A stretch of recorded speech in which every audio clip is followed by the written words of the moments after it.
Bienvenue à l'école des élus. Abonnez-vous pour ne rater aucune de nos prochaines vidéos. Le système CLEF universel du succès. Troisième partie.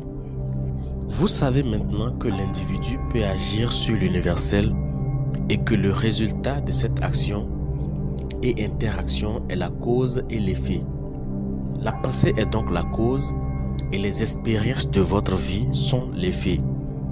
Éliminez par conséquent toute tendance à vous plaindre des conditions passées ou présentes de votre vie, car il n'appartient qu'à vous de les changer et de les rendre conformes à vos désirs. Dirigez votre effort vers la réalisation des ressources mentales qui sont toujours à votre disposition et d'où provient tout pouvoir réel et durable. Persévérez dans cette pratique jusqu'à ce que vous réalisez qu'il ne peut y avoir d'échec dans votre vie si vous poursuivez un objectif valable. Si vous avez conscience de votre pouvoir et si vous persévérez dans la poursuite de cet objectif, car les forces de l'esprit sont toujours prêtes à obéir à une volonté déterminée et à cristalliser les pensées et les désirs en action, événements et conditions. Alors qu'au départ, chaque fonction et chaque action sont le résultat d'une pensée consciente. Par la suite, les actions habituelles deviennent des automatismes et la pensée qui les contrôle passe dans le domaine du subconscient, mais elle est aussi intelligente qu'auparavant. Il est nécessaire qu'elle devienne automatique ou inconsciente pour que l'esprit conscient puisse passer à autre chose. Les nouvelles actions deviendront à leur tour habituelles, puis automatiques, puis subconscientes pour que de nouveau l'esprit puisse se libérer et avancer vers d'autres objectifs. Lorsque vous comprendrez cela, vous découvrirez en même temps la source du pouvoir qui vous permettra d'affronter chaque situation dans la vie. L'interaction entre l'esprit conscient et l'esprit subconscient exige une interaction similaire entre les systèmes nerveux correspondants. Le juge Troward décrit comment s'effectue cette admirable interaction. Le système cérébro-spinal est l'organe de l'esprit conscient et le système sympathique est l'organe du subconscient. Le système cérébro-spinal est le canal par lequel nous recevons les perceptions conscientes des sens physiques et par lequel nous contrôlons nos mouvements corporels. Le siège de ce système nerveux est dans le cerveau. Le centre du système sympathique se trouve dans la masse des ganglions située à l'arrière de l'estomac, connu comme le plexus solaire. Et c'est le canal de l'activité mentale qui soutient inconsciemment les fonctions vitales du corps. La connexion entre les deux systèmes s'établit par les nerfs vagues qui sortent de la région cérébrale comme une portion de système volontaire, descend jusqu'au thorax et étend ses ramifications jusqu'au cœur et poumons. Et en traversant finalement le diaphragme, il perd sa couche extérieure et se joint aux nerfs du système sympathique, formant ainsi un lien entre les deux systèmes et faisant de l'homme une entité unique. Nous avons vu que chaque pensée est reçue par le cerveau qui est l'organe de la conscience. Elle y est soumise à notre pouvoir de raisonnement. Lorsque l'esprit objectif valide une pensée, en l'acceptant comme vraie, celle-ci est envoyée au plexus solaire ou cerveau de l'esprit subjectif pour y être métabolisée et projetée dans le monde sous forme d'une réalité tangible. À partir de cet instant, il ne fait plus objet de discussion. L'esprit subconscient ne peut pas polémiquer. Il agit. Il accepte comme vraies et définitives les conclusions de l'esprit objectif. Le plexus solaire a été comparé à la somme du corps car c'est le point central de distribution de l'énergie que le corps génère constamment. Cette énergie est très réelle et ce soleil est très réel et l'énergie est distribuée par des nerfs très réels à toutes les parties du corps et elle est rejetée dans l'atmosphère qui enveloppe le corps. Si cette irradiation est suffisamment forte, on dit de la personne qu'elle est magnétique, qu'elle est remplie de magnétisme personnel. Une telle personne peut exercer un immense pouvoir pour le bien. Sa seule présence apporte souvent du réconfort aux esprits troublés qu'elle rencontre. Quand le plexus solaire est actif et irradie la vie, l'énergie et la vitalité à toutes les parties du corps et à toutes les personnes rencontrées, les sensations qui en découlent sont agréables. Le corps est plein de vigueur et de santé et toutes les personnes qui se trouvent dans son champ de rayonnement éprouvent une sensation plaisante. Si le rayonnement s'interrompt, les sensations sont désagréables. L'afflux de vie et d'énergie aux diverses parties du corps et c'est la cause de toutes les maladies du genre humain, physique, mental ou environnemental. Physique parce que le soleil corporel ne génère plus assez d'énergie pour vitaliser le corps. Mental parce que l'esprit conscient dépend de l'esprit subconscient pour la vitalité nécessaire à soutenir sa pensée. Et environnemental parce que la connexion entre l'esprit subconscient et l'esprit universel est interrompue. Le plexus solaire est le point où les parties rencontrent le tout, où le fini devient l'infini, où l'incréé devient créé, où l'universel se différencie en forme individuelle, où l'invisible devient visible. C'est le point de jaillissement de la vie. Il n'y a pas de limite à la quantité de vie qu'un individu peut générer à partir de son plexus solaire. Ce centre d'énergie est tout puissant puisqu'il est le point de rencontre avec la totalité de la vie et la totalité de l'intelligence.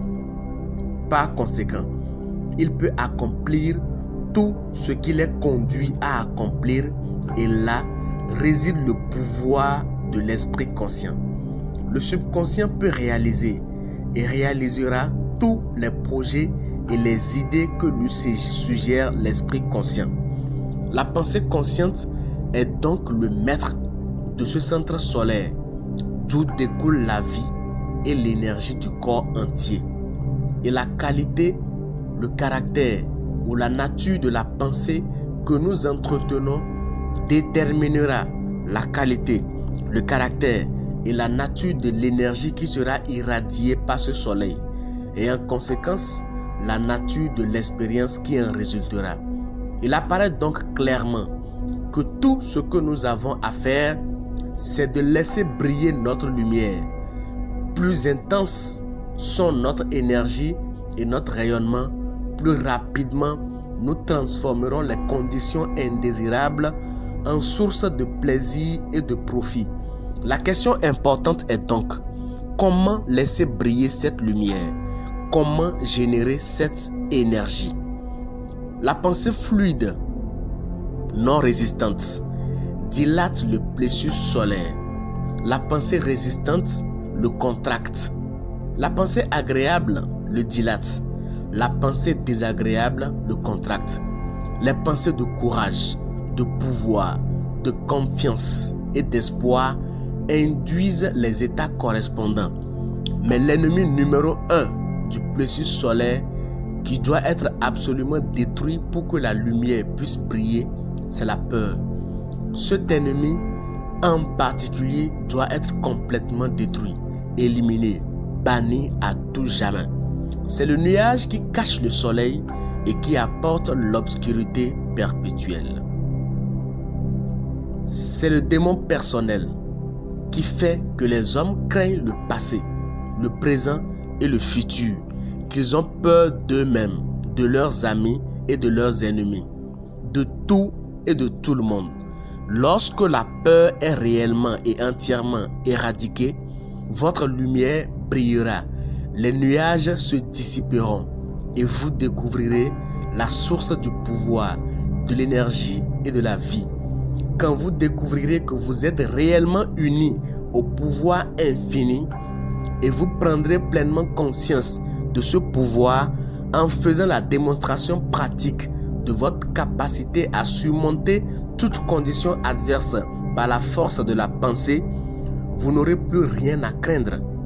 La peur disparaîtra et vous entrerez en possession de ce qui vous appartient de droit. C'est l'attitude de notre esprit qui détermine les expériences que nous vivons. Si nous n'attendons rien de la vie, nous n'aurons rien. Si nous demandons beaucoup, nous recevons une part plus grande. Le monde est rude seulement dans la mesure où nous ne parvenons pas à nous affirmer. Les critiques des autres ne sont amères qu'à ceux qui ne savent pas conquérir l'espace pour leurs idées. C'est la peur de la critique qui empêche mes idéaux de voir le jour. Mais l'homme qui sait qu'il possède le plessis solaire ne craindra ni la critique, ni quoi que ce soit d'autre. Il sera trop occupé à irradier le courage, la confiance et la puissance. Il anticipera le succès et son attitude mentale. Il brisera en morceaux les barrières et franchira d'un bond l'abîme du doute et de l'hésitation que la peur creuse dans son chemin. La conscience de notre capacité à irradier consciemment la santé, la force et l'harmonie nous donnera la certitude que nous n'avons rien à craindre parce que nous sommes connectés à la puissance infinie. Nous ne pouvons acquérir cette connaissance qu'en mettant en pratique cette information. Nous apprenons en faisant. L'athlète devient fort grâce à son entraînement. Comme l'affirmation suivante est d'une importance considérable, je la formulerai de plusieurs manières. Ainsi, vous ne manquerez pas d'en saisir toute la signification. Si vous avez des prédispositions pour la religion, je dirais que vous pouvez laisser briller votre lumière. Si vous êtes porté vers la science physique, je dirais que vous pouvez éveiller votre plessis solaire. Si vous préférez une interprétation strictement scientifique, je dirais que vous pouvez influencer votre esprit subconscient. J'ai évoqué déjà les résultats de cet impact sur votre subconscient. Maintenant, c'est la méthode qui vous intéresse. Vous avez déjà appris que votre subconscient est intelligent, créatif et réceptif à la volonté de l'esprit conscient. Quelle est alors la manière la plus naturelle de produire l'impression désirée? Concentrez-vous sur l'objet de votre désir. En vous concentrant, vous imprimez votre pensée dans votre subconscient. Ce n'est pas la seule méthode, mais elle est simple et efficace et la plus directe de toutes les méthodes. Et par conséquent, c'est elle qui donne les meilleurs résultats. Elle produit des résultats si extraordinaires que beaucoup pensent qu'elle accomplit des miracles. C'est la méthode par laquelle tout grand inventeur, financier ou homme d'État a réussi à convertir la force subtile et invisible du désir, de la foi et de la confiance en faits réels, tangibles, concrets dans le monde objectif. L'esprit subconscient fait partie de l'esprit universel qui est le principe créateur de l'univers. La partie étant nécessairement de même nature et qualité que le tout, ceci signifie que le pouvoir créateur est absolument illimité.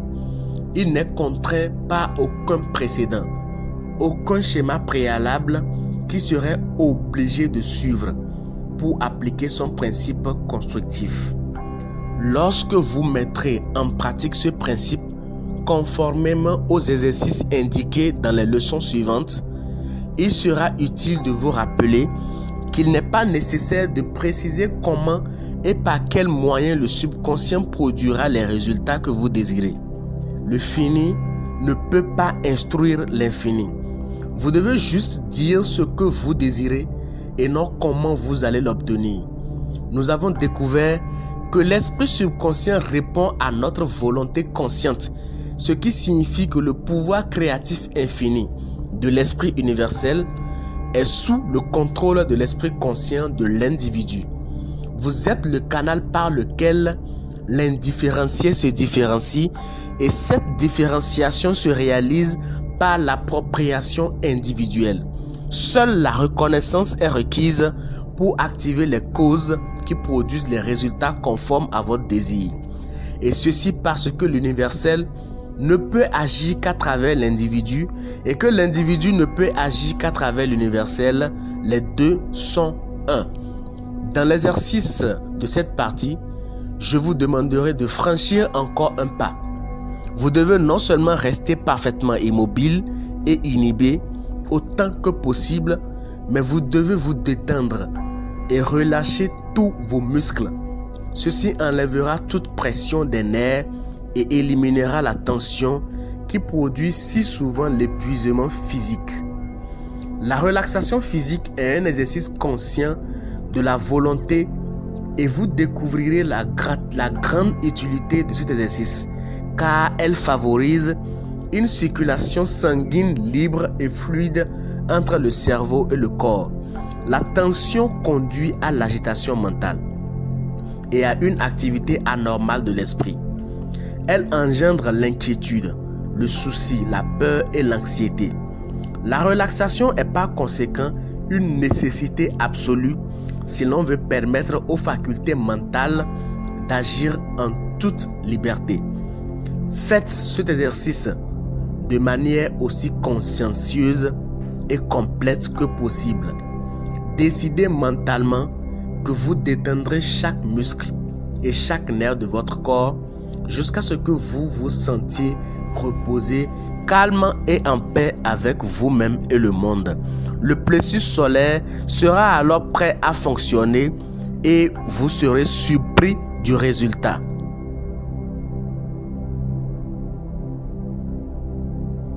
Quatrième partie.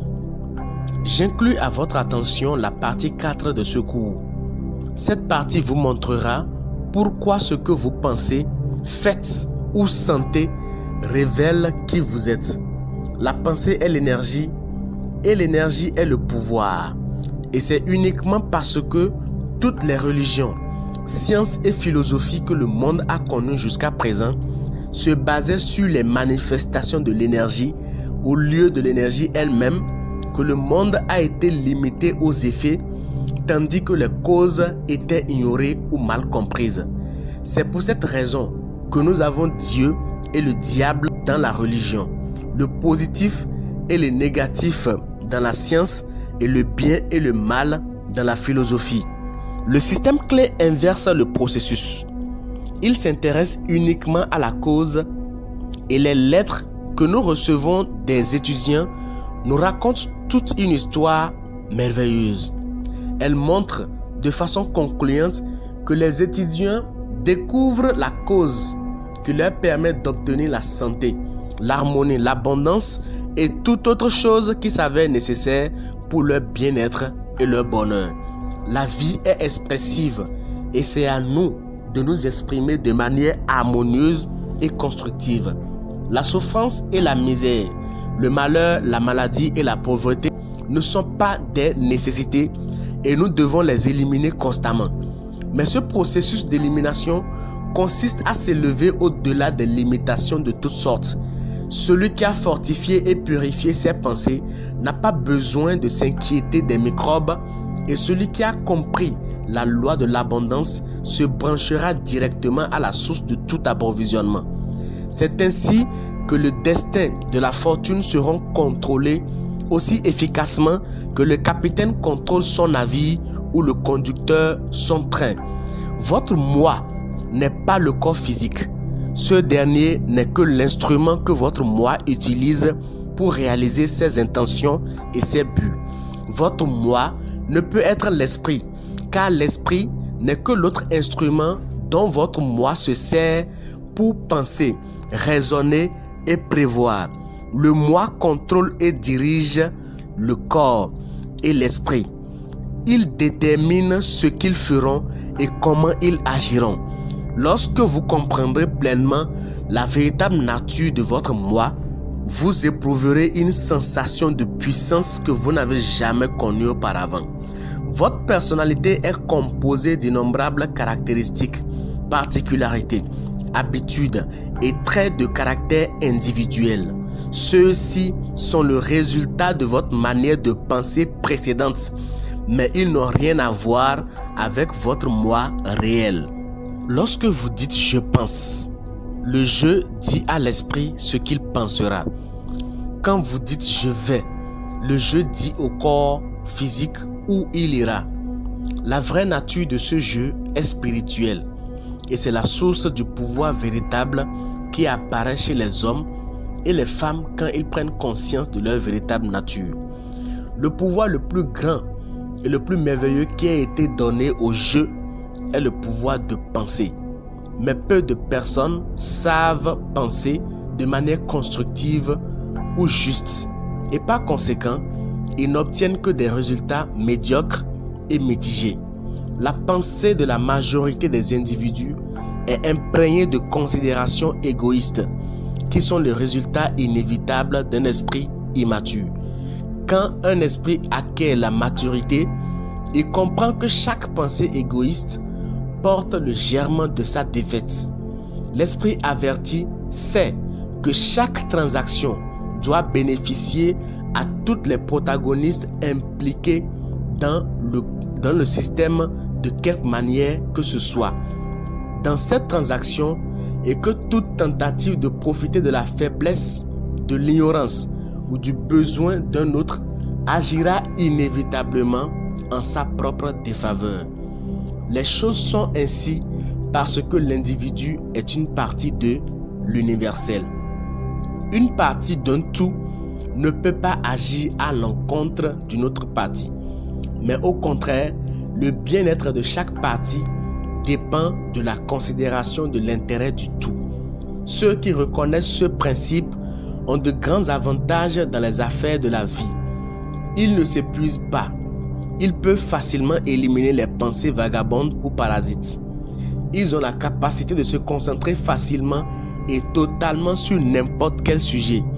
Ils ne perdent pas leur temps ou leur argent sur des choses qui ne leur sont d'aucune utilité. Si vous ne pouvez pas faire tout cela, c'est parce que vous n'avez pas fait le bon effort jusqu'à présent. Maintenant, le moment est venu pour vous de faire cet effort. Le résultat que vous obtiendrez sera exactement proportionnel à l'effort fourni. Une des affirmations les plus puissantes que vous pouvez utiliser pour renforcer votre volonté et votre pouvoir de réalisation est « Je peux être ce que je veux être ».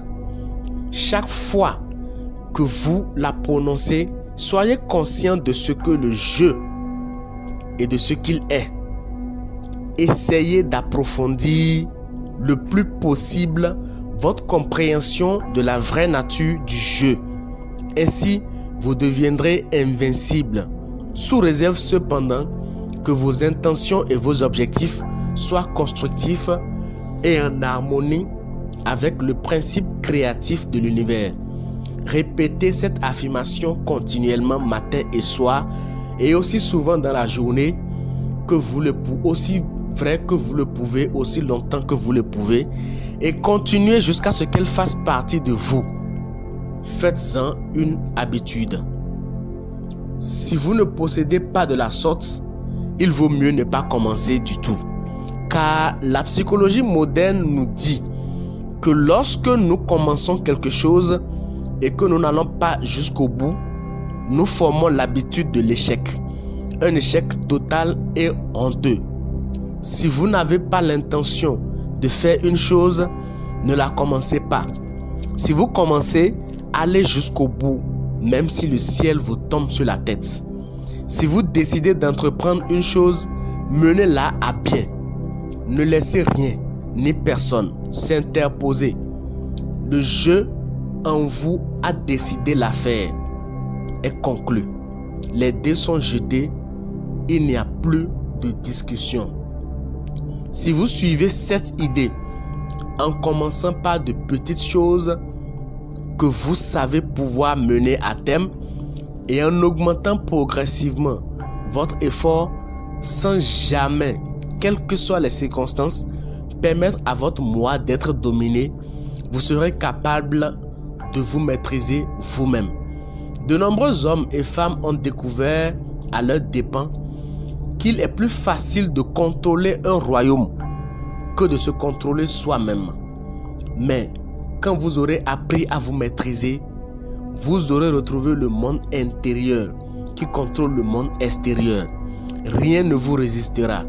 Les hommes et les choses répondront à vos désirs sans effort apparent de votre part. Ceci devient moins étrange ou impossible qu'il paraît si vous vous rappelez que le monde intérieur gouverne le monde extérieur.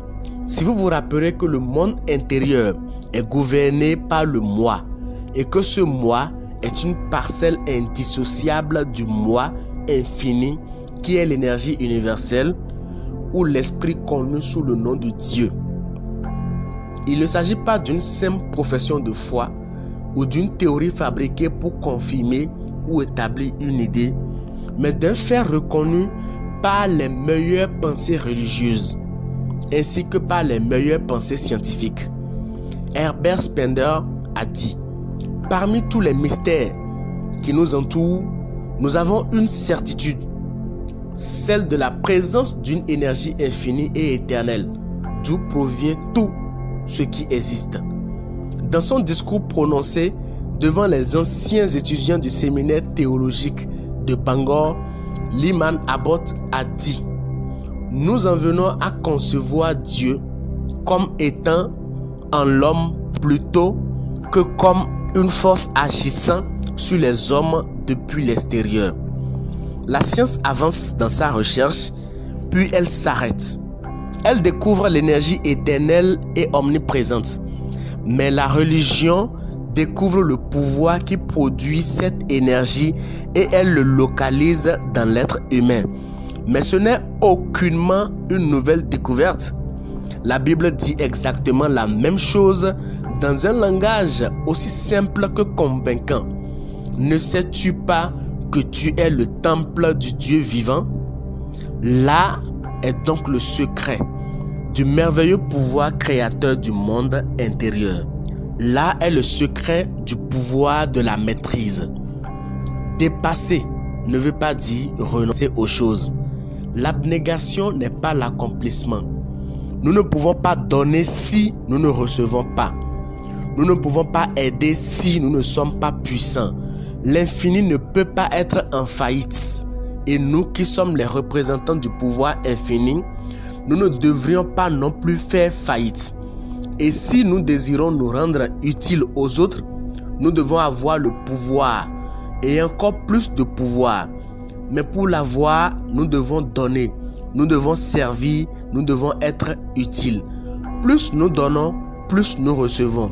Nous devons devenir le canal à travers lequel l'universel peut agir et s'exprimer. L'universel cherche constamment à s'exprimer et à être utile. Et il cherche le canal par lequel il peut le plus agir, accomplir le plus de bien, servir au mieux l'humanité. L'universel ne peut s'exprimer à travers vous aussi longtemps que votre être est rempli de vos propres projets, de vos propres buts. Apaisez vos sens, cherchez l'inspiration, concentrez votre activité mentale à l'intérieur de vous. Demeurez dans la conscience de votre unité avec la toute-puissance. L'eau est calme dans ses profondeurs. Contemplez la multitude d'opportunités auxquelles vous pouvez accéder spirituellement par le biais du pouvoir omniprésent. Visualisez les événements, les circonstances et les conditions qui se manifesteront grâce à ces connexions spirituelles. Réalisez que l'essence et l'âme de toute chose est spirituel et que le spirituel est réel parce qu'il est la vie même de tout ce qui existe. Quand l'esprit disparaît, la vie disparaît. C'est la mort, la fin de l'existence. Ces activités mentales appartiennent au monde intérieur, au monde des causes. Et les conditions et circonstances qui en résultent sont les effets. C'est ainsi que vous devenez créateur. C'est ainsi que vous faites un travail important. Et plus vos idéaux sont élevés, vastes, grands et nobles, plus important encore sera votre travail. Tout travail, divertissement et effort physique excessif est suivi d'un état d'apathie mentale et de stagnation qui empêche d'effectuer le travail le plus important qui aboutit à la réalisation du pouvoir conscient. Il s'ensuit que nous devrions souvent chercher le silence. Le pouvoir vient au repos. C'est dans le silence que nous pouvons être calmes. Le calme nous permet de penser et la pensée est le secret de tout accomplissement. La pensée est un mode du mouvement régi par la loi de la vibration. À l'instar de la lumière ou de l'électricité, elle reçoit de la vitalité des émotions par la loi de l'amour. Elle prend forme et s'exprime par la loi de la croissance. Elle est le produit du moi spirituel, d'où sa nature divine, spirituelle et créative. Il est évident donc qu'afin d'exprimer le pouvoir, l'abondance ou toute autre chose but constructif, il faut faire appel aux émotions qui donnent l'impulsion nécessaire à la pensée afin qu'elle puisse produire une forme concrète. Comment cela se fait? C'est le point crucial. Comment pouvons-nous développer la foi, le courage, l'émotion qui aboutira à l'accomplissement? La réponse est par l'exercice. La force mentale se développe exactement de la même manière que la force physique, par l'exercice. Nous avons des difficultés à penser quelque chose la première fois. La seconde fois, c'est déjà plus facile. Nous y repensons encore et encore jusqu'à ce que cette pensée devienne une habitude mentale. Puis, si nous continuons à nourrir cette pensée, l'habitude devient un automatisme. Nous ne pouvons plus nous empêcher de la penser. Nous sommes sûrs maintenant de ce que nous pensons. Nous n'avons plus aucun doute à ce sujet. Nous sommes convaincus. Nous savons. Dans la partie précédente, je vous ai demandé de vous détendre, de lâcher prise physiquement. Dans cette partie, je vous demanderai de lâcher prise mentalement. Si vous avez fait l'exercice précédent, pendant 15 à 20 minutes chaque jour, conformément aux instructions, vous savez comment vous détendre physiquement. Ceux qui ne peuvent pas détendre leur corps consciemment, rapidement et totalement, ne sont pas encore maîtres d'eux-mêmes. Ils n'ont pas encore atteint la liberté. Ils sont encore asservis aux conditions environnantes. Mais nous allons supposer que vous avez réussi l'exercice précédent et que vous êtes prêt à franchir le pas suivant qui est la liberté mentale. Dans cette partie, après avoir pris votre position habituelle, éliminez toute tension de votre corps en vous détendant complètement. Lâchez tous les états négatifs comme la haine, la colère, l'inquiétude, la jalousie, l'envie, le regret, le trouble, la déception ou autre. Vous direz peut-être que vous ne pouvez pas lâcher ces choses, mais c'est faux. Vous pouvez le faire si vous le décidez consciemment, si votre intention est résolue et persistante. La raison pour laquelle certains n'y parviennent pas est que ils s'autorisent à être dominés par leurs émotions au lieu de suivre leur raison. Mais ceux qui suivent la raison seront généralement gagnants. Vous ne réussirez pas du premier coup, car dans ce domaine, comme dans tout autre domaine, seule la pratique assidue conduit à la perfection et vous réussirez à dissoudre, éliminer et éradiquer ces pensées négatives et destructives, car ce sont les germes qui engendrent constamment tous les états et conditions discordants inimaginable.